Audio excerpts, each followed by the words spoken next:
नमस्कार दोस्तों, आज सुनेंगे सावन मास की कहानी।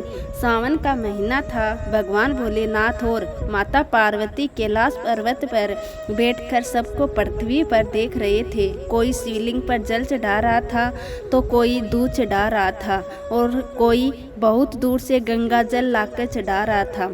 उन सबको ऐसा करता देखकर माता पार्वती ने भगवान भोलेनाथ से कहा, ये सब आपको इतना सब कुछ अर्पित कर रहे हैं, इनसे इन्हें क्या फल मिलेगा। इस पर भगवान भोलेनाथ ने कहा, जो लोग मुझे सावन मास में जल अर्पित कराते हैं उन्हें स्वर्ग की प्राप्ति होती है।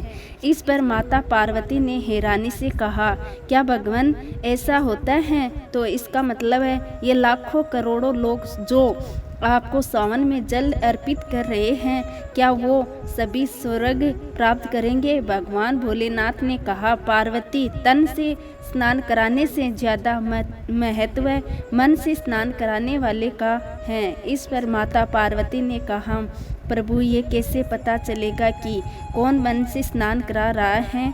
तब भगवान भोलेनाथ ने कहा, पार्वती, ये पता चल जाता है कि कौन मन से स्नान करा रहा है। आइए ये बताने के लिए मैं आपको पृथ्वी पर लेकर चलता हूँ। तब भगवान भोलेनाथ ने खुद को एक कुरूप कुष्ठ रोगी बना लिया और माता पार्वती को एक सुंदर साधारण स्त्री का रूप दे दिया। वो दोनों एक शिव मंदिर के बाहर बैठ गए और वहाँ से हर गुजरने वाले को माता पार्वती कहती हैं कि मेरे पति एक कुष्ठ रोगी हैं, मैं इन्हें पीठ पर उठाकर यहाँ पर लाई हूँ। सुना है इस शिव मंदिर की बहुत मान्यता है। मेरे पति कोढ़ी हैं, अगर इनके द्वारा एक लोटा गंगा जल इस मंदिर शिवलिंग पर चढ़ा दे तो ये ठीक हो जाएंगे। हमारी मदद करो। हमने 2 दिनों से कुछ नहीं खाया है, मैं बहुत थक गई हूँ। जो भी कोढ़ी को देखता उससे घिन करता और वहाँ से चला जाता है, या फिर सुंदर स्त्री को देखकर कहता है, तुम इतनी सुंदर हो, इस कोढ़ी के साथ क्यों रहती हो? चलो हमारे साथ चलो। देखते देखते शाम हो गई और किसी ने उनकी मदद नहीं की। तभी वहाँ एक गरीब मजदूर आया और माता पार्वती को देखकर बोला, बताइए आपको क्या काम है? आप यहाँ इस तरह क्यों बैठे हैं? माता पार्वती ने उस लड़के को सारी बात बताई।